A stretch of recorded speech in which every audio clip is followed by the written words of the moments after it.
Well, good morning to you. Today is a new day, and you were given a chance to wake up and put your feet on the floor and move about this day. So feel blessed. You were given another day, one more chance. And I think if more people looked at life that way,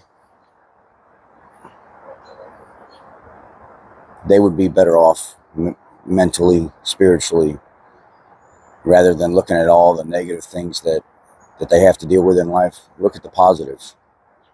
Look at the fact that you were able to wake up and breathe today. See your family, kiss your wife on the forehead, your husband on the forehead, your partner on the forehead, whatever it is that you want to kiss on the forehead. Because you're blessed. Beyond your own imagination, you are blessed. I'm a Christian, and I believe in Christian values, but I have my own twisted way of doing it because I'm a sinner. And this morning's topic is not going to be about religion, but it's going to be about believing in something when the rest of society is falling apart and it seems like they have nothing to believe in. You know, our neighbor came by yesterday at the shop, and he's an immigrant. He's been here for 30 years. And he said it took almost every bit of 30 years to get where I wanted to be able to have my own home, my own garage, where I can work out of my own facility and stuff like that. And I'm still struggling to this day. And I mean, he's still got the accent and everything. I mean, I'm talking heavy Hispanic accent, but see, there's a difference between people from different areas. He's Mexican. He's from Mexico. He is an extremely hard worker. And a lot of people think that the Hispanic culture all falls within the same Hispanic culture, and it doesn't. A lot of these people that we're seeing here in the United States that are coming here illegally are from like Venezuela and Honduras. A lot of those people are very lazy people. They're actually used to living off or being provided by somebody else. And this younger generation that's coming here from those countries are bit by the new political administration bug as well, to where they feel like they should have things provided for them and do the least amount of work for what's provided for them. And I was talking to this gentleman yesterday morning. He came by, and he comes by and says good morning to everybody, because we operate a shop right next to each other. And he said, man, it just makes me sick, the fact that these people think that they can just come here and they can just receive the handouts. It's like they're being brainwashed to come here because they see so many people on social media and their families and stuff getting taken care of. And now a lot of them think that they can just come here and the same thing's going to happen for them. And a lot of times it does. But he said, I've been here 30 years and I barely have what I want. I barely have just the minimum of the American dream. You know, I wanted a family, a home, a nice business, and I'm struggling. I'm barely even making it. I'm not even in the green.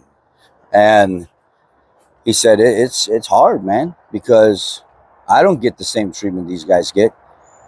And he's got some very, very rough opinions on Venezuelans. I mean, his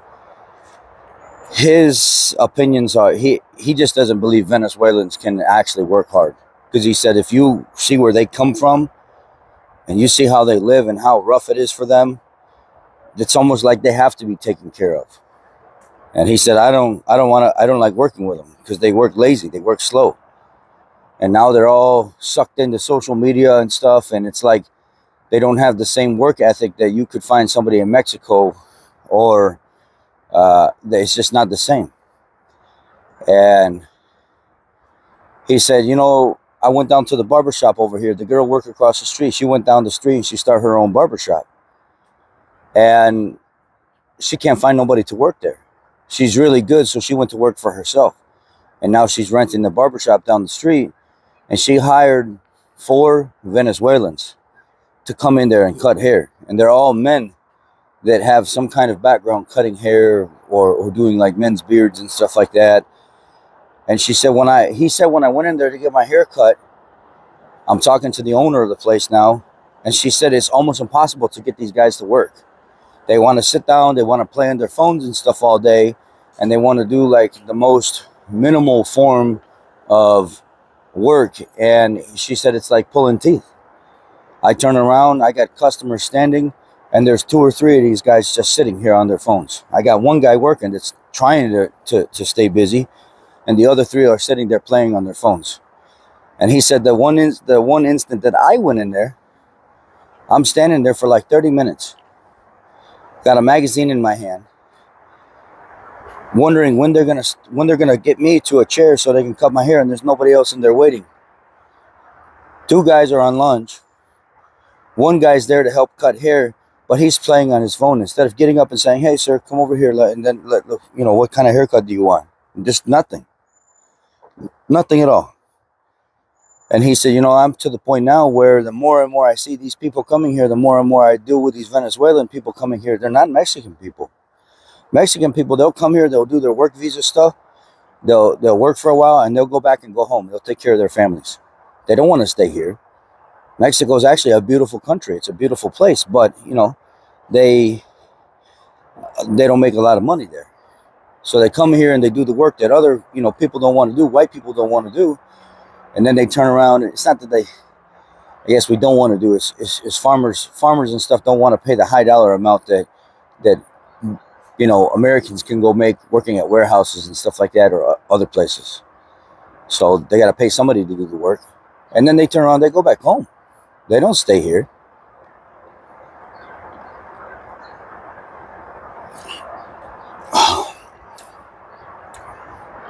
Anyhow, it's crazy, man, because right now there's a lot of people believing that the people that are coming here deserve a chance. They deserve to be taken care of. Let them get their little hustle on and stuff like that, and stop judging them and just let them do their thing. Let them take the taxpayers' dollars. Let them take the little measly amount of money that this handful of people out there believe that they should just be able to come here and suck off the government system. They believe that it's okay. That they're okay with them doing that. But I think the reason why they're really okay with them doing that is because they never really had anything to begin with. And they don't really put too much into society to begin with, those people that are saying that. And unfortunately, that's just the reality of it. But I also meet a lot of Americans that are just like that Venezuelan, sitting there on his phone and not wanting to work and help nobody. I've had them work for me. And, but the thing is, they're Americans. I would rather put my time into them first and fix that first than worry about somebody else that's coming here, because we can't worry about everybody's problems. We just can't. We got to fix what we have going on here. Why don't we take that $42 million that they're putting towards the immigrants, and actually more than that, the illegal immigrants that just came here, and turn around and put that into the schools?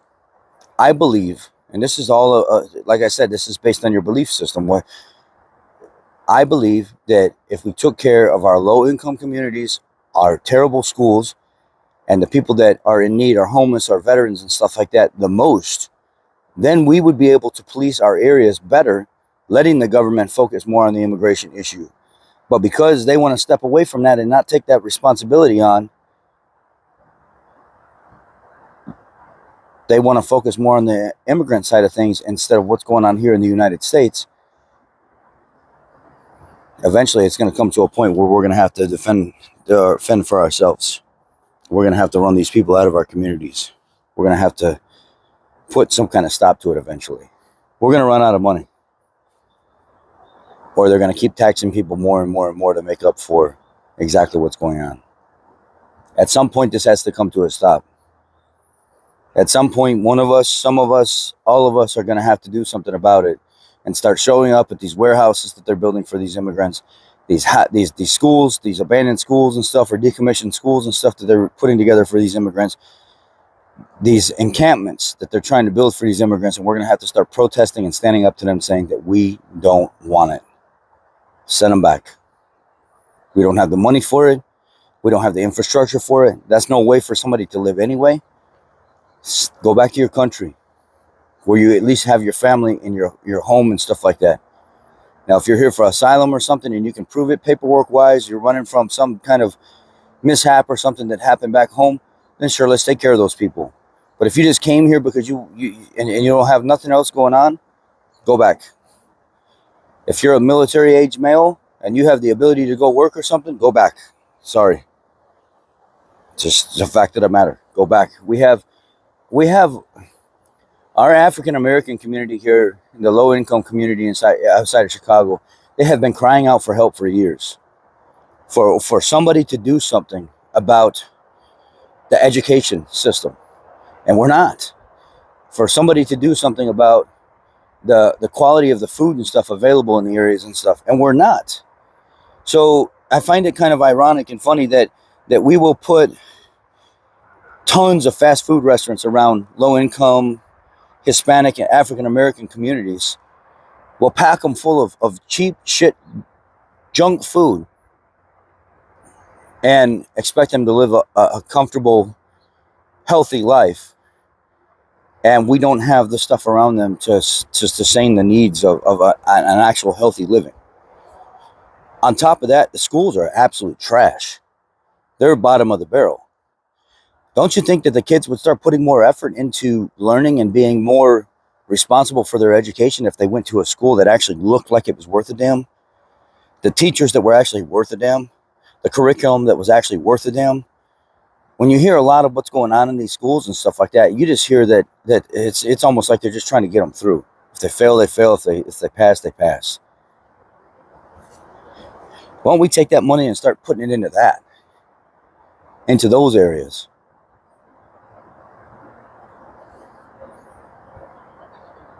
Why don't we start looking into the whole situation where African American mothers are the one raising the children themselves, and start promoting more healthcare, counseling and stuff for fathers, for African American fathers and stuff like that, like programs that assist them into learning and work programs and stuff so they can provide for their families and stuff. We just don't do it. And we leave our own people that we should love and care for and bring up in the community by the wayside. And we focus on other people coming from other countries because they're new votes that are coming in, and you want to win that. I would hope that any migrants that see this video, I would hope that any migrants that see this in the future, that see this now, know that you're being controlled by a specific political party. And there's a reason why the other states didn't want this to happen. There's a reason why there's only a few states that are allowing this to happen, but it's becoming a huge, huge problem. Those people are trying to buy your votes. And I'm telling you, that's not the party that you want to vote for. When it comes voting season, they're buying your vote. And it's probably going to work. But I'm telling you right now, it's in your best interest to not vote that way, if you know what I mean. Anyhow, be blessed. I've got some stuff to do with my daughter this morning. There's a veterans thing going on at the school that I need to be at. And I know some of you don't like these conversations, but unfortunately right now we're at a time where I feel like this is more important to talk about than anything. And if you guys don't like these conversations, just simply don't listen to them. When you see the topic is about migrant or not about an automobile or something like that, don't listen to it. But this is something that's important to me, and it needs to be talked about. If you don't like it, you don't really have a choice in the matter. You're either sitting here through the show, you're getting the information from people that are on the streets of Chicago that I deal with every single day, or I'm going to start actually going and interviewing these people, trying to get their story, where they came from and why they're here. Anyway, I love you guys. Be blessed. Have a great day. I'm going to get mine started. Take care. Bye-bye.